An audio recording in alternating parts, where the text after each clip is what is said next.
Spiritual tax Tamil நேயர்களுக்கு அன்பு வணக்கம். நான் ஜோதிடர் குரு வரதராஜ பெருமாள். நம்ம சேனலில் வரக்கூடிய நிகழ்ச்சிகளில் கோச்சார பயிற்சி பலன்கள், அதாவது குரு பயிற்சி, சனி பயிற்சி, ராகு கேது பயிற்சிகள் பற்றி பார்த்துட்டு வந்துருக்கோம். ஒவ்வொரு ராசிக்கு என்ன மாதிரி கோச்சார கிரகங்களுக்கு பலன் கொடுக்கும் அப்படின்றத பார்த்து வந்துட்டுருக்கோம். ஆன்மீக தகவல்கள், ஜோதிட தகவல்கள்லாம் பார்த்துட்ருக்கோம். ஸோ அந்த வரிசையில் இந்த காணொலி வந்து பார்த்தீங்க அப்படின்னா உங்களுக்கு வந்து ஒரு மிக முக்கியமான ஜோதிட தகவல் ஒன்று பகிர்ந்துக்கிறதுக்காக தான். அதாவது நம்மளுடைய ஜாதகத்தில் ஒவ்வொருத்தரும் நம்மளுடைய ஒரு 12 ராசி, மேசம் முதல் மீனம் வரையான 12 ராசியில் ஒரு ராசியில் பிறந்திருப்போம் இல்லையா? ஸோ அந்த ராசிக்கு நீதிமான், கர்மகாரகன் அப்படின்னு சொல்லக்கூடிய சனி பகவான் என்ன நிலையில் இருந்தால் என்னென்ன பலன்கள் தருவார்? இப்போ முதல் ராசியிலேயே இருந்தால் என்ன பலன் தருவார்? அதாவது இது வந்து உங்களுடைய ஜனன ஜாதகத்தில், உங்கள் ஜனன ஜாதக பலன்கள் வந்து நம்ம வந்து 3 படிநிலைகளை தான் வந்து நம்ம பார்க்குறோம். ஸோ அந்த வகையில் வந்து முதல் வந்து பார்த்திங்கன்னா விதி, 2வது மதி, அதுக்கு அடுத்தது 3வது வந்து கதி. இந்த 3 படிநிலைகளை வச்சு தான் ஒரு ஜாதகத்துக்கான ஒரு யோக அவயோக பலன்கள் நம்ம முடிவு பண்ணுவோம். இப்போது விதி, மதி, கதி அப்படின்னா என்ன அப்படின்னு கேட்டிங்கன்னா, விதி அப்படின்றது வந்து லக்னம், மதி அப்படின்றது வந்து சந்திரன், கதி அப்படின்றது வந்து சூரியன். இப்போது விதி அடிப்படையில் ஒரு தோஷம் இருந்து அது சந்திரனுக்கு வந்து இல்லை அப்படின்னா அந்த தோஷம் வந்து 50% குறைஞ்சிரும். சூரியனுக்கும் இல்லை அப்படின்னா அதோட தன்மையில் வந்து 75% குறைஞ்சிரும். ஸோ இதுதான் இந்த அடிப்படையில் தான் ஒரு ஜாதகத்துக்கான யோகா அவயோக பலன்கள் நம்ம தெரிஞ்சுக்க முடியும். ஸோ அந்த வகையில் உங்கள் லக்னத்துக்கு சனி எந்த நிலையில் இருந்தாலும் உங்கள் ராசிக்கு என்ன நிலையில் இருந்தால் என்ன மாதிரியான பலன்கள் கொடுப்பாரு, அதாவது சந்திரனுக்கு மதிக்கு என்ன நிலையில் இருந்தால் என்ன பலன்கள் கொடுப்பாரு அப்படின்றத வந்து நம்ம தெளிவாக பார்க்க போகிறோம். மேஷம் முதல் மீனம் வரையான 12 ராசிக்காரர்களுக்குமான சனியுடைய நிலை, சனி பகவானுடைய நிலை வந்து என்ன பலனாக கொடுக்கும் அப்படின்றத நம்ம தெரிஞ்சுக்க போகிறோம். தொடர்ந்து காணொலியை பாருங்கள், உங்களுக்கு கண்டிப்பாக பயனுள்ளதாக இருக்கும்.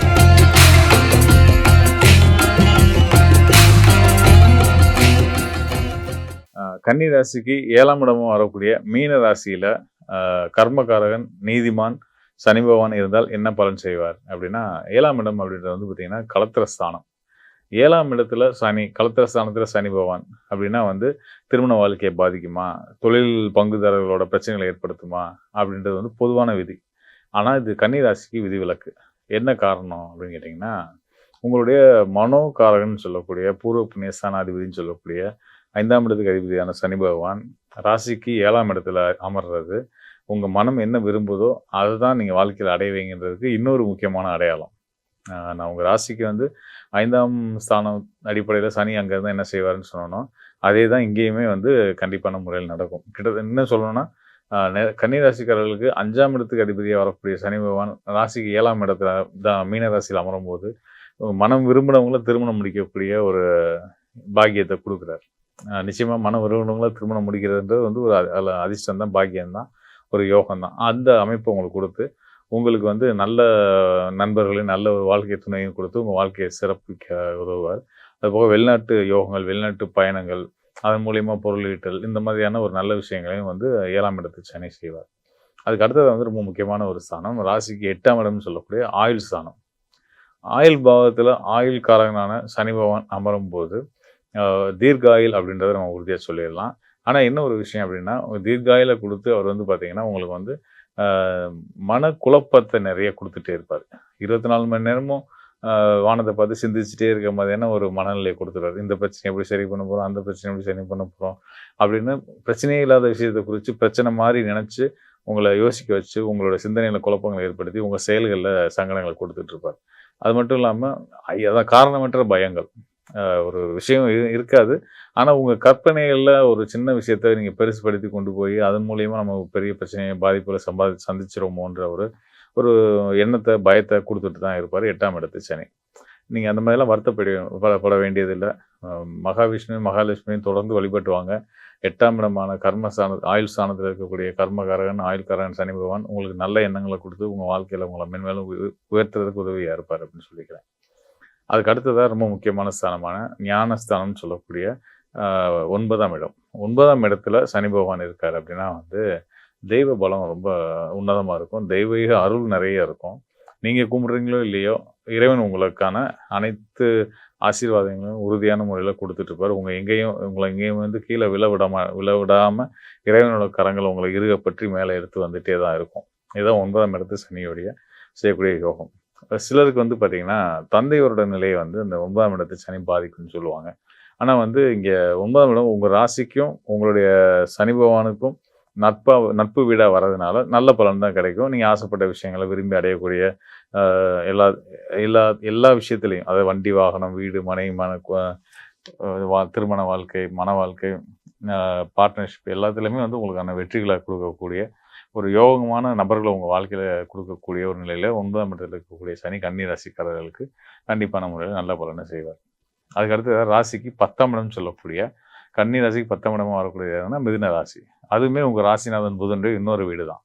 உங்க ராசிநாதன் இன்னொரு வீடு உங்களுக்கு தொழில் ஸ்தானமா வந்து, அங்க வந்து உங்களுடைய அ 5க்குரிய சனி பகவான் இருக்காங்க அப்படின்னா வந்து, கண்டிப்பான முறையில வந்து இந்த கன்னி ராசிக்காரர்கள் வந்து கொஞ்ச நாள் ஆரம்ப காலகட்டங்கள்ல வேலைக்கு இன்னொரு இடத்துல கை கட்டி வேலை பார்த்து சம்பளம் வாங்குனா கூட, ஒரு குறிப்பிட்ட காலகட்டத்துக்கு பிறகு சொந்த தொழில் துவங்கிருவாங்க. சொந்த தொழில் துவங்கி அதன் மூலியமா மிகப்பெரிய உயரத்த வாழ்க்கையில அடைவாங்க. அப்படின்றது இந்த 10ஆம் இடத்து சனி செய்யக்கூடிய ஒரு உன்னதமான யோகம். பொதுவா அந்த 10ஆம் இடத்துல சனி இருக்கு அப்படின்னா, அதாவது மிதுன ராசியில இருக்கு கன்னி ராசிக்காரர்களுக்கு அப்படின்னா, அப்படிப்பட்ட ஜாதக அமைப்பு உள்ளவங்கள வந்து அ இவங்க சிறப்பான ஒரு தொழிலாளர்கள். அதுல எந்த மாற்று கருத்தே கிடையாது. அப்படிப்பட்ட தொழிலாளர்கள எந்த ஒரு நிறுவனமும் இழக்க விரும்பாது. நீங்க வாழ்க்கை பூரா இன்னொருத்தவங்களுக்கு உழைச்சு கொட்டி நீங்க வந்து சந்தோஷப்பட்டுக்கிறத விட, அந்த உழைப்ப நீங்க உங்களுக்கே குடுத்துட்டு போகும்போது, அதாவது சொந்த தொழில் துவங்கி நீங்க வந்து அ உங்களுக்கான உழைப்பா அத மாத்திக்கும்போது, இன்னும் பெரிய அளவுல உங்களோட பொருளாதார முன்னேற்றம் ஏற்படும் அப்படின்றத நான் வந்து ஆணித்தரமா உறுதியா சொல்றேன். கன்னி ராசிக்காரர்கள் உங்களுக்கு அந்த மாரி தொழில் சார்ந்த யோசனைகள் இருக்கு அப்படின்னா, தாராளமா அதுக்கான முயற்சிகள் நீங்க எடுக்கலாம். கண்டிப்பா அது ஒரு நாள் நல்லபடியா வெற்றிகரமா மாறும்ன்ட்டு நான் சொல்றேன். அதுக்கு அடுத்ததா வந்து ராசிக்கு 11ஆம் இடம். ராசிக்கு 11ஆம் இடம்னு சொல்லக்கூடியது வந்து பார்த்தீங்கன்னா, லாபஸ்தானம். ஆ ராசிக்கு 11ஆம் இடம்னு சொல்லக்கூடியது வந்து லாபஸ்தானம். லாபஸ்தானத்தில அமரக்கூடிய சனி, கண்டிப்பான முறையில வந்து லாபகரமான யோகங்கள தான் குடுப்பார். காரணம் என்னன்னா, அது உபஜய ராசி. 11ஆம் இடம்ன்றது வந்து பார்த்தீங்கன்னா, நம்மளுடைய வெற்றிக்கு உதவக்கூடிய ஒரு உன்னதமான ஸ்தானம். அது மட்டும் இல்லாம அது கடக ராசி. கடக ராசின்னு வரும்போது, கடக ராசி ஒரு நீர் ராசி.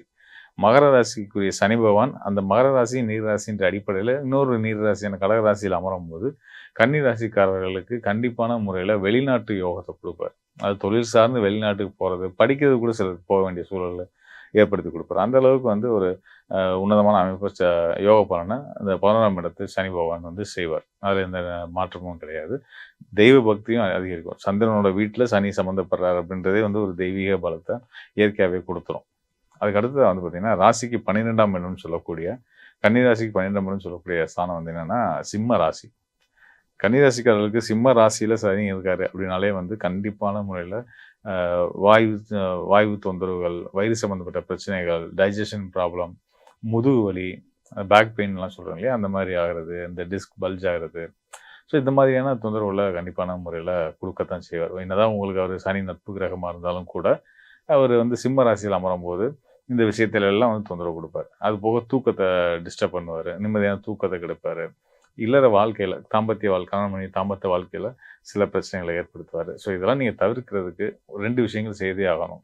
ஒண்ணு வந்து சிவ வழிபாடு. இன்னொன்னு வந்து அ உடல் ஆரோக்கியத்த மேம்படுத்துறதுக்கான உடற்பயிற்சிகள். அது எதுவானாலும் செய்யலாம். ஜிம்முக்கு போலாம், நடைப்பயிற்சி செய்யலாம், சைக்கிளிங் பண்ணலாம், யோகா பண்ணலாம், நீச்சல் அடிக்கலாம். என்ன வேணாலும் செய்யலாம். ஆனா உடலுக்கு நீங்க வந்து ஒரு அ ஒரு பயிற்சி குடுத்துக்கிட்டே இருக்கணும். உடற்பயிற்சின்றது உங்களுக்கு ரொம்ப அத்தியாவசியமானது. கன்னி ராசிக்காரர்களுக்கு சிம்மத்தில சூரியன் சனி இருக்கும் பட்சத்தில கண்டிப்பான முறையில செய்தாகணும். சிவபக்தி நெறைய இருக்கும். சித்தர் வழிபாட்டுல ரொம்ப ஈடுபாட்ட குடுக்கும். இதெல்லாம் இருந்தாலும் கூட பொருளீட்டல்லயும் வந்து நீங்க ரொம்ப கவனம் வச்சுக்கணும் அப்படின்றத நான் வந்து வலியுறுத்துறேன். 12ஆம் இடத்து சனி வந்து சிவபக்திய குடுக்கும். சிவபக்திய குடுத்துச்சு அப்படின்னா பொருளீட்டல்ல ஆர்வம் குறையும். அதனால வந்து அந்த மாதிரிலாம் இல்லாம பக்திய எந்த அளவுக்கு நமக்கு தேவையோ, அதே அளவுக்கு பொருளும் தேவை அப்படின்றத உணர்ந்து, ஆ பொருளீட்டல்ல ஒரு தர்மத்தோட நீங்க வந்து ஒரு ஒரு எத்திக்கோட செயல்பட்டு சம்பாத்தியத்தையும் ரொம்ப நீங்க கவனம் செலுத்தணும் அப்படின்றது இங்க வலியுறுத்திக்கிறேன் உங்களுக்கு. அதுக்கு அடுத்ததா வந்து இன்னொரு முக்கியமான விஷயம் என்னன்னா, சிம்ம ராசியில சனி பகவான் இருக்காரு அப்படின்னாலே வந்து பார்த்தீங்கன்னா, நல்லா பழகக்கூடிய நண்பர்களே உங்களுக்கு எதிரியாகி, உங்களுக்கு எதிரா செயல்பட்டு உங்களுக்கான வேலையில பிரச்சனைகள கொண்டு வரக்கூடிய நிலைகள் இருக்கும். அதனால வந்து தொழில் சார்ந்த இடங்கள்ல நீங்க வந்து பழகக்கூடிய நபர்கள்ட்ட முழு வெளிப்படையா இருக்க வேண்டிய அவசியம் இல்ல. அளவா பேசுங்க, அளவா நடந்துக்கங்க. அது உங்களுக்கு எப்பயுமே எந்த தொந்தரவும் குடுக்காம, உங்கள சந்தோஷமா வச்சிருக்குன்றத நான் உறுதியா சொல்றேன். மேலும் நம்ம வந்து இந்த காணொளிகள்ல வந்து பார்த்தீங்கன்னா, ஒவ்வொரு ராசிக்கும் சனி எந்த நிலையில இருந்தா என்ன பலன்கள் தருவார்? அதாவது உங்களுடைய ராசி இப்ப நீங்க வந்து ஒரு குறிப்பிட்ட நாள்ல பிறக்குறீங்க. அந்த நாள்ல சந்திரன் வந்து எந்த ராசியில இருக்கோ, 12 ராசிகள்ல எந்த ராசியில இருக்கோ, அது உங்களுடைய ராசி அப்படின்றத நம்ம சொல்றோம். ஸோ அந்த வகையில வந்து பார்த்தீங்கன்னா, அந்த ராசிக்கு ஸ்தான அடிப்படையில சனி எங்கெங்க இருக்காரு? ஏன்னா சனி வந்து பார்த்தீங்கன்னா, கர்மகாரகன் இல்லையா? கர்மகாரகன் அப்படின்னா வந்து என்ன அப்படின்னு நம்ம தெரிஞ்சுக்கணும். கர்மகாரகன் அப்படின்னா நம்மளுடைய முன்வினை கர்ம வினைகளுக்கு ஏற்ப நமக்கான அ யோக அவயோகங்கள வகுத்து குடுக்கக்கூடிய கிரகம் யார் அப்படின்னு கேட்டீங்கன்னா, நீதிமான்னு சொல்லக்கூடிய சனி பகவான் தான். அ இந்த சனி பகவான் தான் வந்து நமக்கான வாழ்க்கைக்கு நம்ம செய்த நல்வினை, தீவினைக்கு ஒப்ப நமக்கான நன்மைகளையும், தீமைகளையும் தரக்கூடியவரா இருக்காரு. தீமை தர்றதுனால அவர் கெட்டவரா நம்ம நினைக்க வேணாம். அவர் நியாயவான் அப்படின்றதுனால நம்ம செய்யக்கூடிய நம்ம செய்த வினைகளுக்கு ஒப்ப நமக்கான பலன்கள குடுக்க போறாரு. ஸோ அந்த வகையில வந்து சனி உன்னதமான ஒரு கிரகம். ஒவ்வொரு ராசிக்காரர்களும் அ நம்மளுடைய ராசி அடிப்படையில சனி எங்க இருக்காரு அப்படின்றத பொறுத்து அதற்கான பலன்கள் நம்ம சொல்லியிருந்தோம். இத விட இன்னும் வந்து மேற்படி இன்னும் நுட்பமா நீங்க சனியோட நிலை, அது சனி மட்டும் இல்லாம உங்களுடைய ஜனன ஜாதக அடிப்படை நிலைகள பத்தி, அதாவது நம்ம முன்னாடி சொல்லியிருந்தோம் இல்லையா? விதி, மதி, கதி. அதாவது விதின்றது லக்னம், மதின்றது சந்திரன், கதின்றது சூரியன். இந்த 3 நிலைகளின் அடிப்படையிலுமே வந்து இப்ப நம்ம பார்த்தது மதின்ற சந்திரன் அடிப்படையில பார்த்திருக்கோம் காணொளிகள்ல. இந்த 3 நிலைகள்லயும் விதி, மதி, கதி 3 நிலைகளின் அடிப்படையிலயும் உங்களுக்கு வந்து சனி என்ன ரோல் பண்றாரு? உங்களோட வாழ்க்கையில அவர் என்ன மாரியான கர்ம வினைகள உங்களுக்கான நற்பலன்கள தரப்போறாரு அப்படின்றத நம்ம பார்க்கணும் அப்படின்னா, நிச்சயமா வந்து உங்களுக்கான உதவ நான் தயாரா இருக்கிறேன். உங்க ஜனன ஜாதகத்தோடு எனக்கு தொடர்பு கொள்ளுங்க. கண்டிப்பான முறையில உங்களுக்கு ஒரு தெளிவ ஏற்படுத்தக்கூடியது என்னுடைய பொறுப்பா நான் எடுத்து, சிறப்பான முறையில உங்களுக்கான நல்ல பலன, சரியான பலன உங்களுக்கு நான் எடுத்து சொல்றேன். மீண்டும் ஒரு நல்ல நிகழ்ச்சியில சந்திப்போம். நன்றி, வணக்கம் நண்பர்களே.